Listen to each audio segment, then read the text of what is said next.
This is part 3 of 8 of my equestrian debt story. It's me again. Let's pick up where I last left off and continue on with my equestrian debt story. So in 2017, end of 2017, I applied for another loan from the bank, like tacked it on to whatever I had owing on my horse float loan.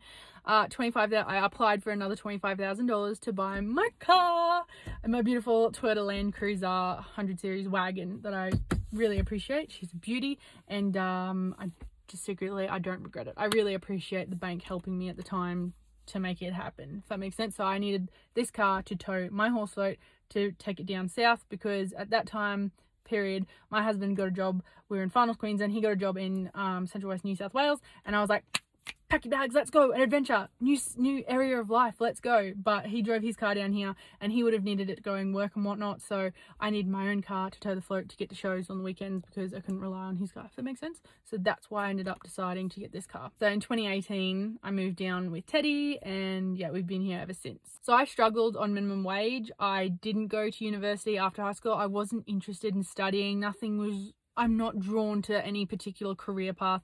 I just want a job to pay my bills, to fund the horse life for me, if that makes sense. I don't particularly want to do much in the horse scene, but I know I'm an entrepreneur, and I want to create my own business eventually and get it up and going. That will help me be able to chase my passion in the equestrian world.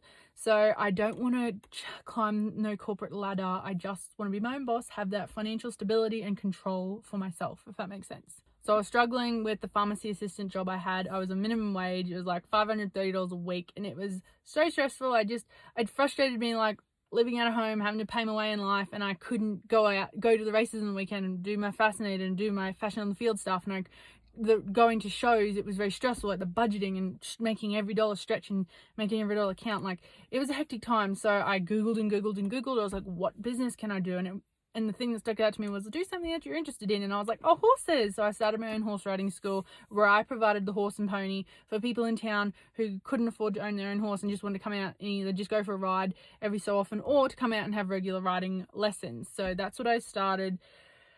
And it flopped. Financially, it wasn't doable. It just, the drought and then COVID, and I made the decision to shut it. And that was that for that chapter. And in 2018, I opened up an Afterpay account, and I had used it a lot up until the start of 2025.